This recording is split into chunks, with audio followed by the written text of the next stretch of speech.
ఓం నమ శివాయ.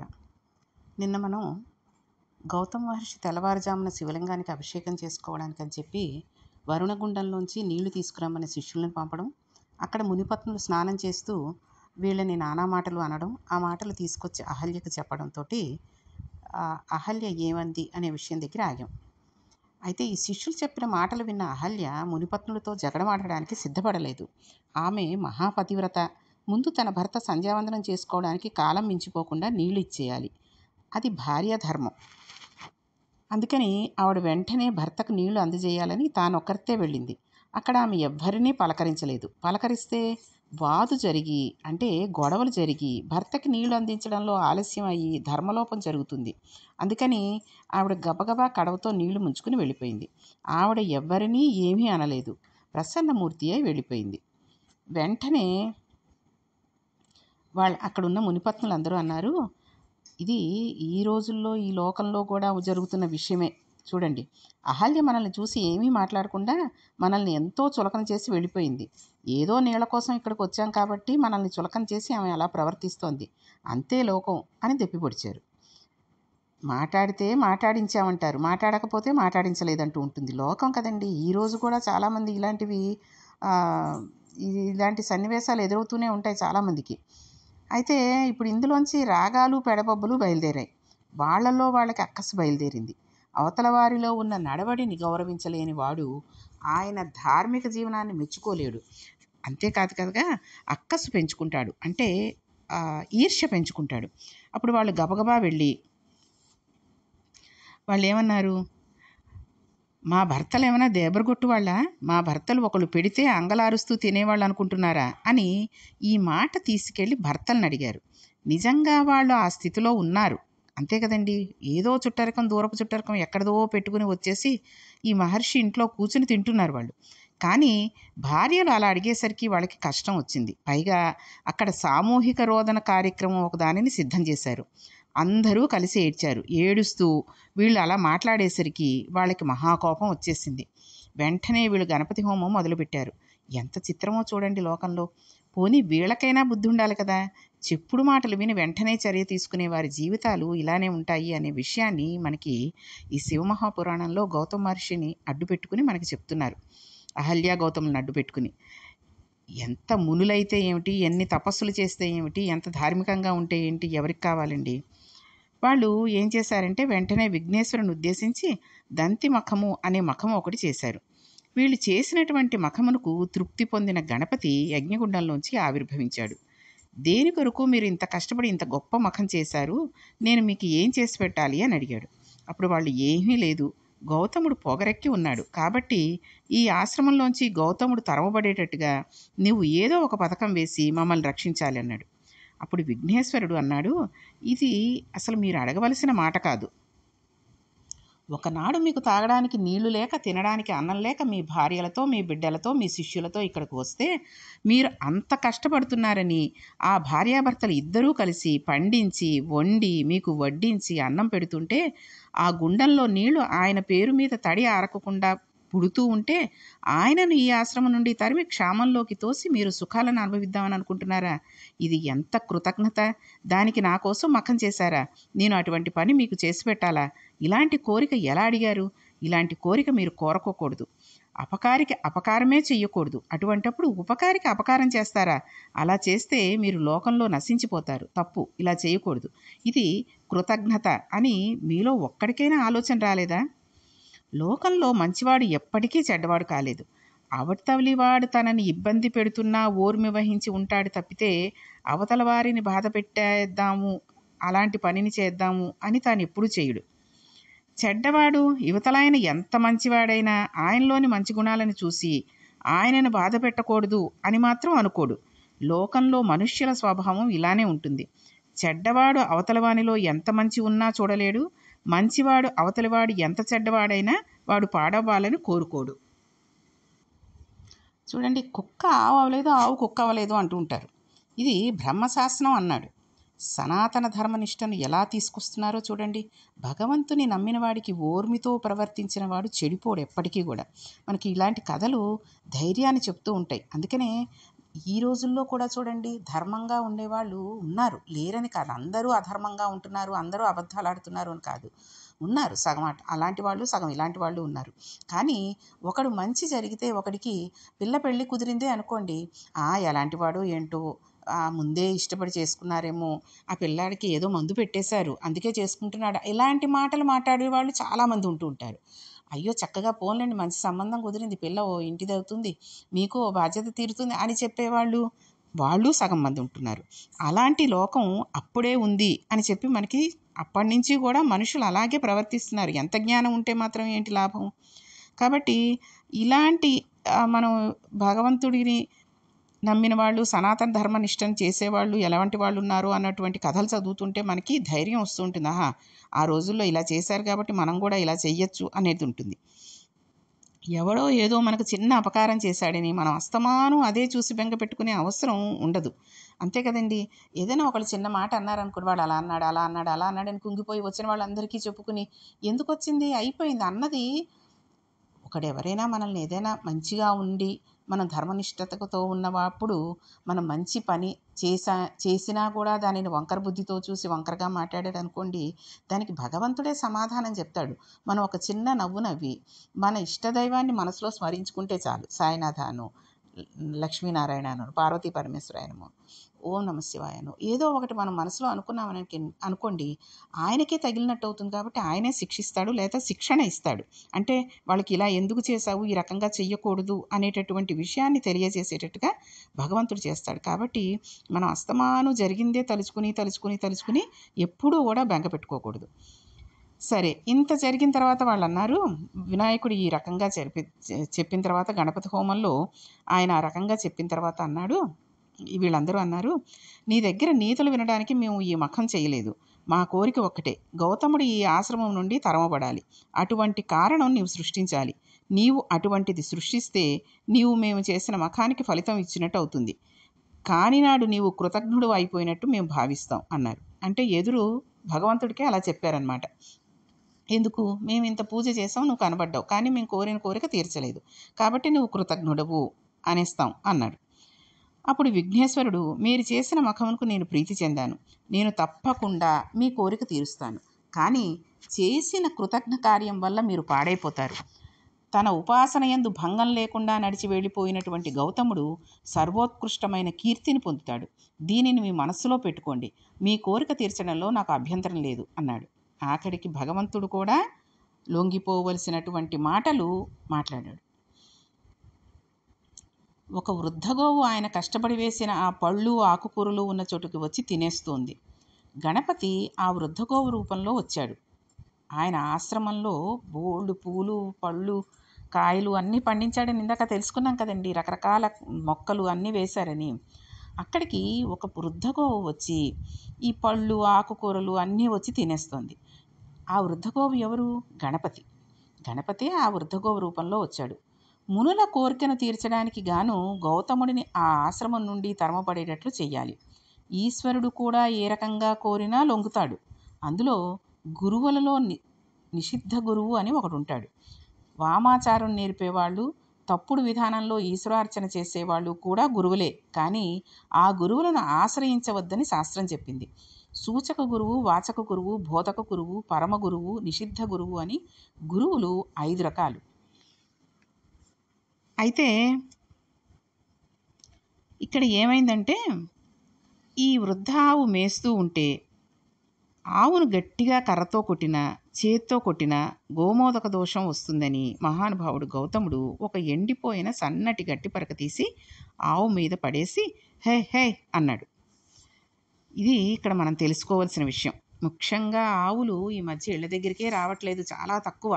బాగా పల్లెటూళ్ళలో వస్తున్నాయి. అవి రోడ్ల మీదే పాపం అవి ఓ పక్కన పడుకుంటూ ఉంటాయి. ఇటు నుంచి లారీ పెడుతుంటే అటు జరుగుతూ ఉంటాయి, అటు నుంచి ఇటు వస్తూ ఉంటాయి. ఈ లోపల కర్రలు పెట్టి కొట్టేవాళ్ళు కొట్టేస్తూ ఉంటారు, వాటిని తరిమేస్తూ ఉంటారు. అవి పొలోమని వెళ్ళిపోతూ ఉంటాయి పాపం. ఆ కర్రలు పెట్టి అంతలా సర్రమని కొట్టేస్తుంటే గోమాత లలితాపరా భట్టారికాదేవి ఒకటే అని తెలుసుకున్నప్పుడు మనం ఆ రకంగా కొట్టచ్చా? చేత్తో అదిలిస్తే అది వేరే సంగతి. అంతేగాని చూడండి, ఇంటి ముందుకు వచ్చినప్పుడు గుప్పుడు బియ్యం, కాస్త బెల్లం ముక్క పెట్టి ఓ దండం పెట్టుకుని ఆ వృషభాగాన్ని మనం దండం పెట్టుకున్నట్టయితే ఆ కామాక్షి అమ్మవారికి దండం పెట్టుకున్న ఫలితం వస్తుంది అని తెలుసుకున్నాం. ఆవిడికి నైవేద్యం పెట్టిన ఫలితం వస్తుంది అని. అలాంటిది అది తినేసిన తర్వాత మన మొక్కల దగ్గరికి వచ్చిందనుకోండి, ఇంక వెంటనే యజమానికి చుర్రెత్తిపోతూ ఉంటుంది. కర్రెచ్చుకుని బాధేస్తూ ఉంటాడు. ఎందుకండి? తోలేస్తే అయిపోతుంది. నువ్వు అంతేగాని నోరు లేని జంతువు ఆకులది తినకూడదు. మనకి ఇది యజమాని బియ్యం అది పెట్టాడు. అతని చెట్లు తినకూడదు అని దానికి తెలీదు కదా! కాబట్టి వెంటనే చెయ్యి చేసుకుని కర్రలతోటి, రాళ్ళతోటి కొట్టేయకండి. అదిలించండి. అది వెళ్ళిపోతుంది. కాస్త నీళ్ళు మీద పొయ్యండి పోతుందది. ఇక్కడ ఈయన కూడా చేత్తో కొడితే గోమోదక దోషం వస్తుందని చెప్పేసి ఒక సన్నటి గడ్డి పరక తీసి హా హా అన్నాడు. ఈ గడ్డి పరక పడగానే ఆవు భూమికి సమాంతరంగా పడిపోయి గుడ్లు తేలేసి చచ్చిపోయింది. ఇది ఈశ్వర కృప కదండి. ఈశ్వరుడు ఆడుతున్న ఒక చిన్న నాటకం లాంటిదే అని చెప్పాలి కదా. అది అలా భూమికి సమాంతరంగా పడిపోయి గుడ్లు తేలేసేసి చచ్చిపడిపోయేసరికి గౌతముడు ఆశ్రమంలోకి వెళ్ళిపోవచ్చు, కానీ వెళ్ళలేదు. ఆయన గుండెలు పాతుకుని ఏడ్చాడు. ఈ ఆవు నేను విసిరిన గడ్డిపోచుకే చచ్చిపోయింది, నాకు గోహత్యా దోషం వచ్చింది అని ఏడుస్తున్నాడు. ఆయన ప్రాయశ్చిత్తం కోసం వెంపర్లాడడం లేదు. చూస్తూ చూస్తూ ఒక ఆవును చంపేశానని ఏడ్చాడు. ఆవులను పట్టుకు వెళ్ళి వ్యధ్యశాలలో తెగటారుస్తున్న చూస్తూ దేశం ఊరుకుంటే వానలు పడమంటే ఎక్కడ పడతాయండి? ఆ రోజుల్లో అంతలాగా బాధపడేవారు ఆవుని ఏదైనా చేస్తే. కాబట్టి ఎక్కడో కొంతమంది మహానుభావులు వాళ్ళందరూ కలిసి జంతుహింస నివారణ సంఘం అని పెట్టి కత్తివేటికి నరపడుతున్న ఆవుల్ని వాటిని తీసుకొచ్చేసి కాస్త గడ్డేసి రక్షిస్తున్నారు. కానీ ఇలాంటివి చేసిన వాళ్ళు తెలిసినా తెలియకపోయినా కిమ్మనకుండా కూర్చుంటున్నారు. అయితే ఇప్పుడు ఈ ఆవు చచ్చిపోతే ఈయన ఏడుస్తుంటే అన్నారు, అక్కడికి ఆయన భార్య అహల్య, ఆయన శిష్యులు కూడా వచ్చి ఏడుస్తున్నారు. అక్కడికి మునులు మునిపత్నులు వచ్చారు. తమ కార్యం సిద్ధించబోతున్నందుకు ఈ దృశ్యాన్ని చూసి ఎంతో సంతోషపడ్డారు వాళ్ళు. ఏమైందని గౌతముని అడిగారు. గౌతముడు జరిగింది చెప్పాడు. వాళ్ళకి తెలియదుటండి ఇదంతా జరిగింది, కానీ మళ్ళీ అడిగారు, మళ్ళీ జరిగింది చెప్పాడు ఈయన. అప్పుడు వాళ్ళు అన్నారు, ఛీ దుర్మార్గుడా, ఆవుని చంపిన నీ ముఖం చూస్తే మహాపాతకాలు వస్తాయి. ఇప్పుడు మేము నీ ముఖం చూడకూడదు. నీవు నీ భార్యను, బిడ్డలను, నీ శిష్యులను తీసుకుని ఈ ఆశ్రమం వదిలి దూరంగా ఎక్కడికైనా పో అన్నారు. ఆయన పెట్టిన కూడు తిని బలిసి ఎంతటి మాటలు అంటున్నారో చూడండి వీళ్ళు. అక్కడితో వాళ్ళు ఊరుకోలేదు. నువ్వు గోహత్య చేసిన వాడివి, ఇక్కడ నీవు ఉంటే మేము ఉండం. నీలాంటి గోహత్య చేసిన వాడు ఉన్న చోట దేవతలు, పితృదేవతలు హవిస్సులు పుచ్చుకోరు.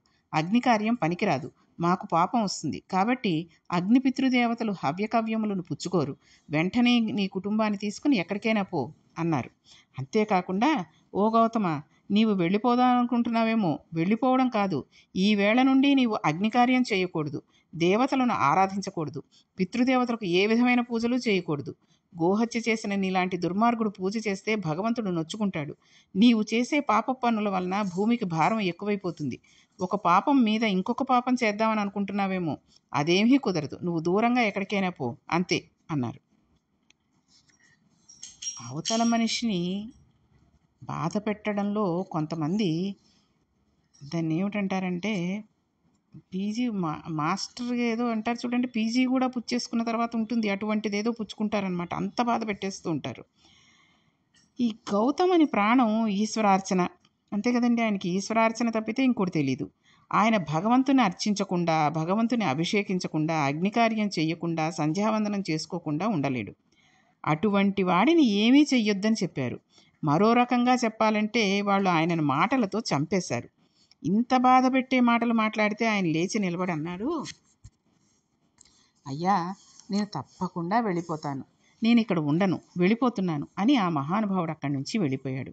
అక్కడి నుంచి బయలుదేరిన వాడు ఒక నెల రోజుల పాటు అక్కడ ఇక్కడ తిరిగాడు. ఎంతో దుఃఖాన్ని అనుభవించాడు. ఇందులో ఏదైనా కుట్ర ఉందా అని ఆయన ఆలోచించలేదు. అసలు ఒకడి గురించి తప్పుగా ఆలోచించడం అనేది ఆయనకి చేత కాదు. గోవు కుక్క కాదు, కుక్క గోవు కాదు అని ఇందాక తెలుసుకున్నాం కదండి. అందుకని ఈయనకి ఎప్పుడూ మంచే కాబట్టి ఆయన ఇంత జరిగినా కూడా అవతల వాళ్ళ గురించి చెడుగా ఆలోచించలేదు. ఆ గౌతముడిది ఎంత గొప్ప స్థితో చూడండి. ఆయన అంతర్ముఖుడై చూడలేదు. ఆయన చూస్తే వీళ్ళ బతుకులు బయటపడిపోయి ఉండేవి. ఒక నెల రోజులు గడిచిన తర్వాత చాలా వాడిపోయిన వదనంతో దుమ్ము కొట్టుకునేవాడే దూరంగా నిలబడి తన శిష్యులలో ఒక చేత, ఒక్కసారి నా కోసం ఆ మునులను రమ్మనండి అని కబురు చేశాడు. అక్కడ వీళ్ళు చక్కగా అక్కడ పువ్వులు పెట్టుకుంటూ నీళ్లు తాగుతూ కాయలు పళ్ళు తింటూ కూర్చున్నారు. ఆయన వచ్చి పిలిస్తే ఈ మునులు బయటకు వెళ్ళారు. ఆయన వచ్చి, నేను చాలా దోషం చేశాను నిజమే, ఆవును చంపేశాను. కానీ పూజలు చేయకుండా ఇలా ఎన్నాళ్ళు కూర్చోను? నా మనస్సు ఊరడిల్లడం లేదు. ఏదైనా ప్రాయశ్చిత్తం ఉంటే చెప్పండి, నేను అది చేసుకుని మళ్ళీ నా జీవితాన్ని ఈశ్వరాభిముఖం చేసుకుంటాను అన్నాడు. ఆయనకి భగవంతుడు కావాలి, ఇంకొకటి ఆయనకి తెలియదు కదండి. నిజానికి ఆయనకి తెలియని విషయాలు వీళ్ళు చెప్పగలరా? ఆయన ఇంకా ఇంకా మెట్లు దిగి వినయానికి వెడుతున్నాడు, వాళ్ళు ఇంకా ఇంకా మెట్లెక్కి అహంకారానికి వెడుతున్నారు. ఈయన అలా అడిగేసరికి వీళ్ళన్నారు, అయితే చెబుతాం విను. ఈ భూమండలం అంతటిని 3 సార్లు ప్రదక్షిణం చేయి. అలా ప్రదక్షిణం చేస్తున్నప్పుడు అడుగు తీసి అడుగు వేసినప్పుడల్లా ఒక గోవును చంపిన మహాపాతకుణ్ణి నేనే అని చెబుతూ భూమికి 3 సార్లు ప్రదక్షిణం చేయి. అప్పుడు నీకు ఆ ఆవును చంపిన పాపం పోతుంది అని చెప్పారు. వీళ్ళకి చూడండి ఏం చేశాడు, దగ్గరికి ఇంట్లో ఉంచుకుని తిండి పెట్టి నిద్రపుచ్చినందుకు వీళ్ళకి అతనికి మంచి పేరు వచ్చేస్తోందని ఎంత కక్ష ఉందో చూడండి. 3 మాటలు ప్రదక్షిణం చేసి వచ్చిన తర్వాత చాంద్రాయణ వ్రతం చెయ్యి అన్నారు. తినకూడనంత ఆహారం తిని కొవ్వెక్కిపోతే, మనస్సులో రజోగుణ తమోగుణ ప్రకోపం పెరిగిపోతే, సాత్వికమైన ఆహారం తినకపోతే దాని వలన వచ్చిన మదంతో ప్రవర్తించిన వాడికి వచ్చిన దోషం తొలగించడానికి చాంద్రాయణ వ్రతం చేయిస్తారు. నిజానికి ఇక్కడ కొవ్వెక్కి తినేసి కొవ్వెక్కున్న వాళ్ళు ఎవరు? నిజానికి ఆ మునులు. ఎవరిని చేయమంటున్నారు? గౌతముని చేయమంటున్నారు.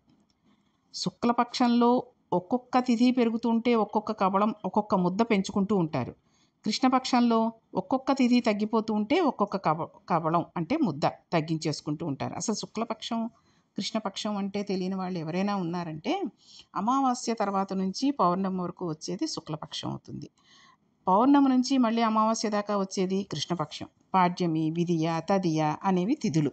కాబట్టి పాడ్యం రోజు ఒక ముద్ద, ఎప్పుడు అమావాస్య వెళ్ళిపోయిన తర్వాత వచ్చిన పాడ్యమి రోజు ఒక ముద్ద, విధియ నాడు 2 ముద్దలు, తదియ నాడు 3 ముద్దలు, అలా పెంచుకుంటూ పౌర్ణమి రోజుకి 15 ముద్దలు తినేటటువంటి భోజనం చేస్తారు.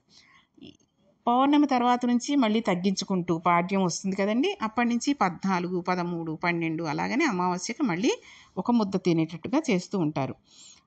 అది చాంద్రాయణ వ్రతంలో యొక్క నిష్ట. అమావాస్య నాడు అసలు అన్నం తినరు, ఎందుకంటే శూన్యం కదండి ఆ రోజు. అలా అన్నాన్ని పెంచుకుంటూ తగ్గించుకుంటూ చేసుకోవడం వలన ఒంటికి పట్టిన కొవ్వు తగ్గిపోతుంది. ఇంకొక మాటలో చెప్పాలంటే, వాళ్ళు గౌతమ మహర్షిని నీవు బాగా తిని ఒళ్ళు కొవ్వెక్కి ఆవుని చంపావు అని గేలి చేస్తున్నారు. అసలు నిజానికి కొవ్వెక్కున్న వాళ్ళు వీళ్ళు. గౌతముడు వాళ్ళకు పెట్టినవాడే కానీ తిన్నవాడు కాదు. నిజంగా ఆయనను ఎంత లేసి మాటలు అంటున్నారో చూడండి. వాళ్ళ పాపం దాన్ని ఏంటంటారంటే పెరిగిపోతోంది అనడానికి కారణం ఇదనమాట. ఇలాగా 101 మార్లు ఈ బ్రహ్మగారికి ప్రదక్షిణం చేయి. తర్వాత 1,000,000 మృణ్మయ లింగాలను తీసుకునిరా. వాటన్నిటినీ నువ్వే చేసుకోవాలి. ఆ 1,000,000 లింగాలకు అర్చన చేయి. నీ క్రతువు చూడడానికి చాలామంది వచ్చి నీ క్రతువు గురించి అడుగుతారు. వాళ్ళందరికీ కూడా ఆవును చంపడం వలన ఈ క్రతువు చేస్తున్నాను అని చెప్పు. ఈ విధంగా చెయ్యి అని చెప్పారు. ఈ విధంగా చెయ్యి అనేసరికి గౌతముడు ఏమన్నాడండి? గౌతముడు వాళ్ళ మాటలకి తెల్లబోయాడు. ఇంత దారుణమైన శిక్ష! అడిగినందుకు వారు ఎంత స్థితికి వెళ్ళారో చూడండి. ఇది మామూలుగా మొరటుగా మనం ఒక సామెత చెప్పుకోవాలంటే, మొగుడిని కొట్టి మొగసాలకు వెళ్ళడం అంటే ఇదే అంటూ ఉంటారు. భర్తని తనే కొట్టేసి ఏడుస్తూ ఆ న్యాయం కోసం వెళ్ళే వాళ్ళని ఏమంటారండి? అది ఎంత అబద్ధమో వీళ్ళు మాట్లాడుతున్న మాటలకి కూడా అలాగే ఉంది.